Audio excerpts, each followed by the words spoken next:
into ethi bese sithe haleluya. Ithi kangoku uxakwe ukuba uzoyenza kanjani lento ngoba ubesethe isandla senkosi singaphezulu kwethu. Sibanjwe isandla senkosi ansakwazi ukwenza enye into. Uthi wakubona isimo wathinta mema inzila phezu komlambo umava ukuthi sizithobe phambi koThixo wethu thina nentsapho yethu kunye nempahla yethu yonke. Sithandaze kuThixo wethu.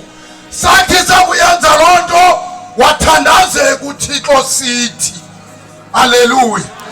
Now uthi ke ngena ku chapter 9 verse 9 thina singamakhoboka kodwa apha kubukhobokeni bethu akasishiyanga uThixo usenzela inceba. Namhlanje ningamakhoboka nabani na orelator kunye nomathandabuzo kodwa akufelweni ngutsikelelo akanishiyanga uThixo unenzela inceba haleluya. Noba nisiva kabuhlungu kodwa sinalo Thixo ongashiyi muntu asuka kwenzela inceba. Basiye emazwini incwadi yendumiso ngama-48 ngesilungu ngu-48 ivesi ngu-14 ivesi lokugqibela sithathe lona lodwa. Indumiso 48 verse 14. uJesu wami uyaphila ndiyokwesa antoni na igazi lakhe lenginqobele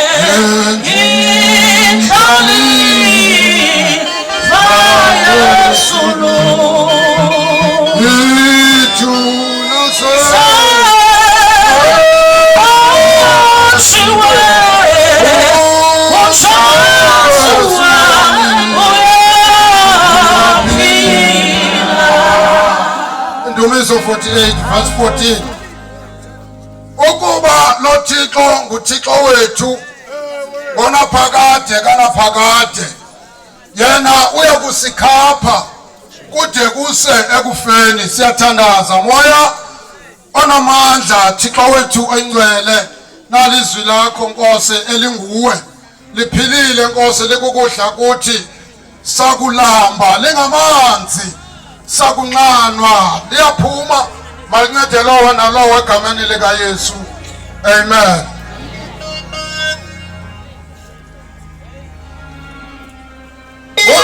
nguDavide lo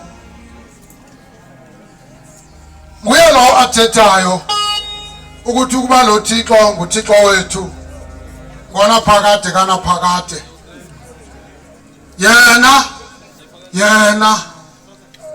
uba khona utitsha lapha kuthiwa nguSimela Bizo soqo yena uyakusikhapha kude kuse ekufeni haleluya. uDavide ke yindoda engazalwanga kakuhle njengabanye abantu abazalwa kakuhle kuplenwe ngabo benze kude sikabe khona kungadliwanga nto. uDavide uzalwa nguyese sele uyese endoda endala.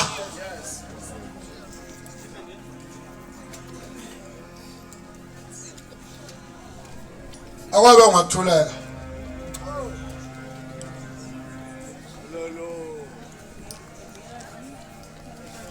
lizapha ngondithule zapha. Okay, uyase selemdala yindoda engasamaziyo unkosikazi wayo. Ayisayi ulala endlini yakhe yedwa, inkosikazi lala endlini yayo yodwa. Kanti nobe yenza lento inhliziyo yona isentsha.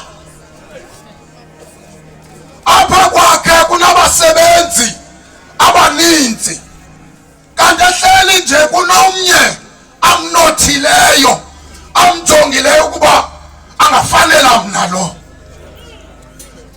Uyamyalela ke ngoku ukuthi namhlanje ndizawulala endlini yakho, wena usungaluvali uqango, ndizawufika ndingene. Athi akuva esistaka sihambe siye kuMedem, sithi Medem, utata uthethe kanje nakanje nakanje, make sibophe iqhinga ukuthi singayilungisa kanjani lento. Bayibophe iqhinga abafazi bathi okay Medem, njengoba kuthiwe mandingavali makuyolala wena kulaa ndlu, wemka wayolala uMedem, wayolala kwenye indlu. Ayimini isitaka zawungena kwenye indlu, uMedem walala endlini yesitaka. Wazilungisa uMedem ukuthi makanuke njengesitaka kuba kubonakele ukuthi kukhona into enhle esesitakeni. Uthe kungena wafika uyese, waqhweqhwa, wafika uvuqango luvuliwe, wangena wayebhedini. Haleluya. Ndime apho ke ndingayithethi uba kwenzekani. Apho ndiyakhona kusemtheni wahlaleka. Indoda enkulu yavuka ekuseni yazinqoma, yathi ibibona abanye behamba yabisazi uba ndimfumene lowa, kanti ayazi uba ifumene kwamfazi wayo. Lahlala ixesha lakhula isizwe ekhehlekazini, kwaqala kwavela imibuzo ukuthi ndingasayi nje kuwe, ngubani lo akumithisileyo? Wahlala lo mfazi engathethi ngoba bebebophe iqhina nomnye umfazi. Malibonke igama lenkosi. Ngoba abafazi banalo ithuba lokubopha iqhina. Khumbula umfazi waseShunem esazi uba umntwana wakhe umshiya efile, xa ebuza uba umntwana uyaphilana uthi hayi konke kuzahamba kahle. Bayakwazi abafazi ukuthi ehlukunyezwe ekhaya kodwa abe nobuso obubrave, bathi konke ekhaya ndisahleli kahle. Wagxothwa lo mama kwathi makemke, wafukelwa nabonyana bakhe bathi utata siyamazi mdala, nawe siyakwazi nibadala, isukaphi le nto isesiswini kuwe? Wazala, ekuzaleni kwakhe uDavide akatrithwa njengonyana. Wahlala uDavide esendle, onyana bekhona bona ekhaya, ukuhle kubo ukubi kuDavide, kodwa ngemini enye lafika ithuba likaThixo. Lifika ngoSamuel, uthi uThixo uSamuel, hamba Samuel, ngobonigqobela uDavide kwabonigqobela ikumkani kwaHese, ukuba lo Thixo lo unguThixo.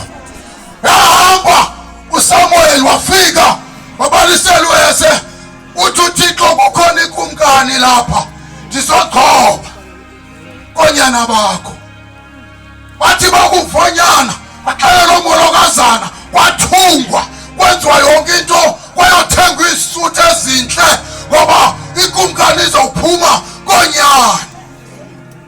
Lafika usuku lokugcoba, wema uSamuel kwindawo yakhe yokugcoba, kwathiwa makudlulwe, unyana makedlule. Athi xa idlula abuze kuThixo uSamuel, ngaba nguye lo? uThixo no. Baphela onyana bakaHese, bathi bakuphela. Waxakeka uSamuel, kwathi uThixo buza uHese uba uphi na omnye unyana wakhe. Uthi akuphendula uHese, akayihoya lento ngokuyiphendula ngoba uyazi ukuthi lo David ayingonyana wami ngoba ndimazi uba ndimenze nini kanjani. Wathi khona inkwenkwe esedlelweni, khona nje inkwenkwe ephedlelweni, wathi mayibizwe. Ithi ingena kukho umcimbi kudecoratiwe kukuhle abantu benxiba isuti kodwa ingena yona iphathile iphethe amathibisha ngaphandle athi ubathi xa ingena abantu bahleka uba ngazi uba ngubani nalo ufunani lo abuze uSamuel ingaba lese nguye nalo athi hayi nguye lo athi makaze xa ifika aphinda connecte uSamuel noThixo ingaba nguyena unoThixo ethi khangela Samuel njengoba wena uqwalasela isuti mna andiqwalaseli yonke enye into ndiqwalasela inhliziyo ngoba ndiyagotywa le ndoda nguDavide avele unina kube mnqaxelayo ukuthi uyabona yese ngemini owenza lento mna nesixaka sabopha thina ukuthi makuyolala mna unyana wakho lo. Haleluya. Ulona namhlanje uDavide avezayo aveza uThixo phakathi kwabanye oThixo ngoba uyazi ukuthi kukhona oThixo bethutyana, kukhona oThixo abafileyo, kukhona oThixo abazazofa kodwa uveza uThixo ophilayo. Athi kwiNdumiso 100 yazini ukuba uThixo osidalileyo akusisithi asizidalanga thina. Namhlanje uveza lo Thixo ukuba uThixo lo unguThixo ngoba bakhona abanye oThixo, bakhona oThixo umveza enguThixo kanaphakade wanaphakade.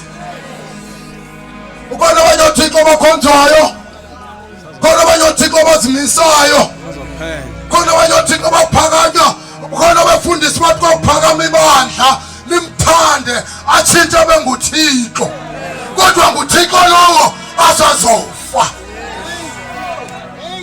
Olokhona uThixo ngonaphakade kanaphakade yena wosikhapha kuthe kuye ekufeni. Athi kamveza ku-42 kwiNdumiso 42 athi njengekhama litsalela emfuleni unjalo wami umphefumulo utsalela kuwe Thixo aphilileyo. Haleluya. Bake bathi uMaria beyokhangela yaphinda wabuzwa lo mbuzo ukuthi kaloku lona uYesu ozawuvuka nimfunelani ke ngoku ophilileyo kwabafileyo ngoba nguThixo ophilayo. Ukuba lona uThixo unguThixo wesikhapha. Amen. Amen.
Ithuba elifutshane, ithuba lakhe lokukhapha uyacacisa uDavide uba lo uThixo wasikhapha kude kuse ekufeni akazusishiya endleleni njengoba uThixo esasinabo basishiya endleleni kodwa lona uzawuhamba nathi.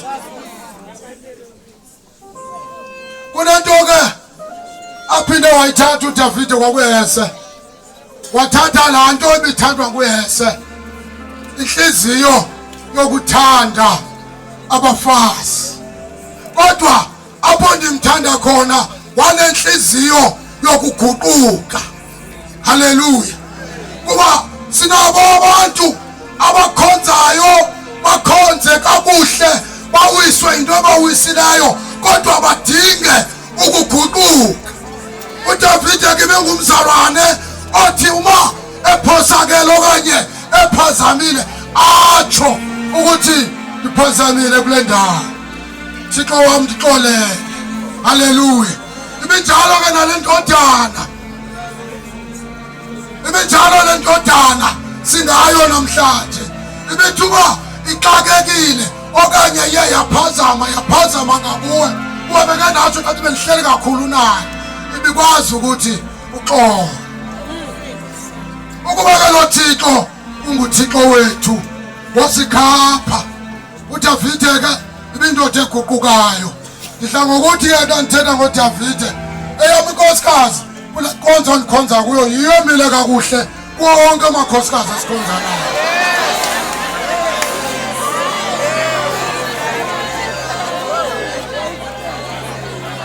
Futhi yiyo nhle kuwo wonke amakhosikazi amapostoli.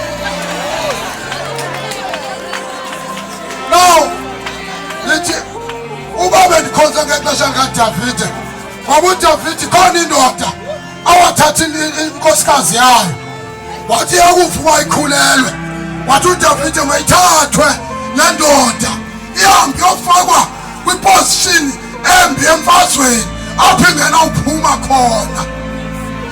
Ndinganafa kudala ngoba uDavide wayibona kwangokwema inkosikazi ayikhomba athi yamle. Haleluya. Kodwa after ndimthanda ngayo ke andiphiya ndivezayo namhlanje ukuthi ibindoda eguqukayo yiyo lento yaziyo uba izawukhathwa nguThixo kude kuyofika ekufeni. Xa nisehla ingaba wena kweyakho inkolo uzawuhamba noThixo niphelele phina. Ewe namhlanje sibone ngathi kusekuhle ekukhonzeni kwakho kodwa nizawuphelela phi ngoba uDavide wasikhapha kude kuyofika ekufeni. Funa ukuthi namhlanje xa sivala sibe ngezinyawo ukuba wena kweyakho inkolo ufuna ukuhamba noThixo.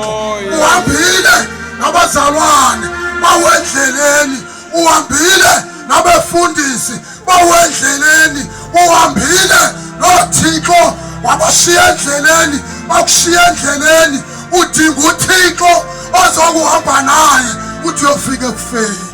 Asibeni ngezinyawo.